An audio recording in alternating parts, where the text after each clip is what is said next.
जय सिया राम, जय श्री कृष्ण। आज एक और बिंदु पे मेरे मन में विचार आ रहा था, तो मुझे लगा कि सोने से पहले मुझे उस पे चर्चा कर लेना चाहिए ताकि विचार मेरे मन से जो है वो अ, एक हम उस विचार को जो है किसी न किसी रूप में, मूर्त रूप में दे सकें और हो सकता है उससे या तो विचार में कुछ कमी होगी तो आपके साथ चर्चा करने पे हो सकता है कि वो और परिष्कृत होगा और अगर वो होगा तो उसका फ़ायदा आपको ही मिलेगा। तो मेरा विचार ये मन में आया है कि हमारे जो है 2 चीज़ों से हमारा रूप बना हुआ है, एक आत्मा है हमारे अंदर और एक हमारा शरीर है। तो आत्मा जो है वो हमारे जो है जो वो अनवरत रहती है और उसका रूप मेरा मानना है कोई परिवर्तित नहीं होता। जब से एक बच्चा पैदा होता है और जब से वो मरता है, एक बालक जब से जन्म लेता है और बालक की जब से मृत्यु होती है, वो बड़ा होके वयस्क होके वृद्ध होके जब वो जीवन को जो यहाँ से एक उस पूरे यात्रा को वो पूर्ण करके निकलता है, तब तक उसके आत्मा में मेरा मानना है कोई परिवर्तन नहीं होता। लेकिन जो उसका शरीर है वो उसका जो है परिवर्तित है। तो जब मैं मानता हूँ कि ईश्वर भी एक अपने आप में आत्मा है, वो एक परमात्मा है, जिसको हम बोलते हैं एक सबसे अच्छी उत्कृष्ट आत्मा है, जो सबसे मतलब सुंदर है, जो सबसे मतलब वो सब चीज़ों से मुक्त है। और हमारा जो है क्योंकि हमारी आत्मा भी नश्वर है, यानी इसे नाश नहीं किया जा सकता, किसी भी रूप में, किसी भी रूप में नाश नहीं कर सकते। तो अल्टीमेटली जो है मेरा मानना है कि जो नश्वर चीज़ें हैं, वो नश्वर चीज़ें एक दूसरे को साथ में उनका अट्रैक्शन होता है और जो अनश्वर है जिसको नाश नहीं किया जा सकता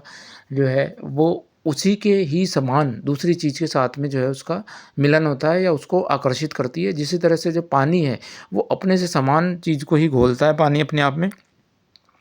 और उससे जो विपरीत चीज़ है उसको पानी अपने आप में नहीं घुलता। जैसे कि आप जानते हैं घी और पानी या तेल और पानी का संगम नहीं होता। सेम उसी तरह से उसी समान जो हमारी नश्वर है शरीर, ये हमारे जो है प्रभु के अंदर उसका मिलन नहीं हो सकता, इसीलिए उसका नाश जो है एक दिन होता ही है, निश्चित है। सब जानते हैं कि उसको मृत्यु को प्राप्त होता है अकाल, वो शरीर, हमारी आत्मा नहीं प्राप्त होती दोस्तों, ये हमारा शरीर प्राप्त होता है उस मृत्यु को। जबकि हमारी जो आत्मा है वो अनश्वर है और प्रभु जो है उनको पता है कि ये आत्मा अनश्वर है और ये मेरी ही कृति है और उससे वो प्रेम करते हैं, चाहे वो किसी भी रूप में। और मेरा मानना है ये आत्मा जो है उस शरीर के जो है उस शरीर ये जो शरीर है हमारा जो नश्वर है, ये इस आत्मा को नचाता है। आप देखिएगा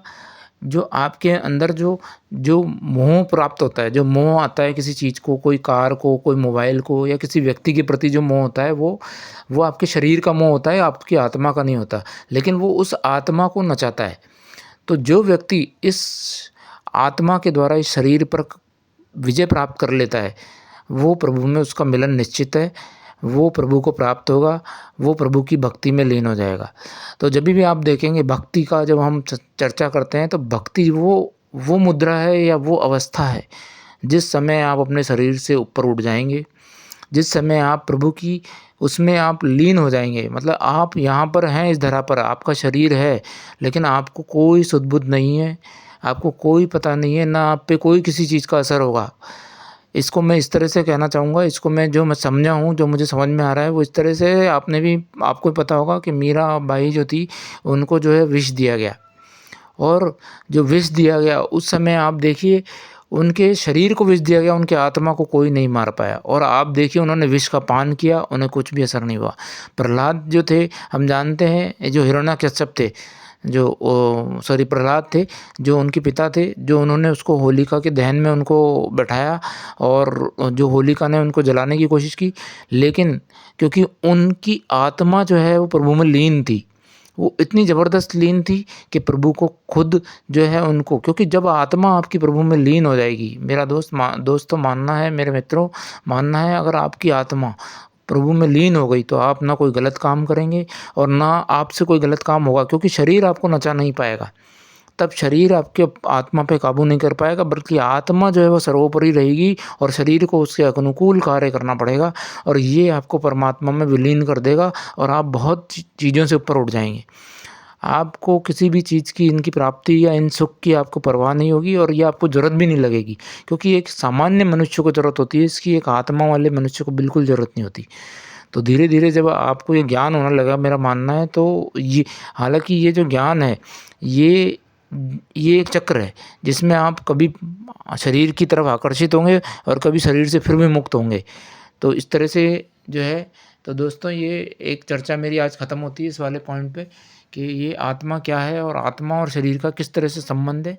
और उसको हमें किस तरह से लेना चाहिए। तो धन्यवाद। जय सिया राम, जय श्री कृष्ण।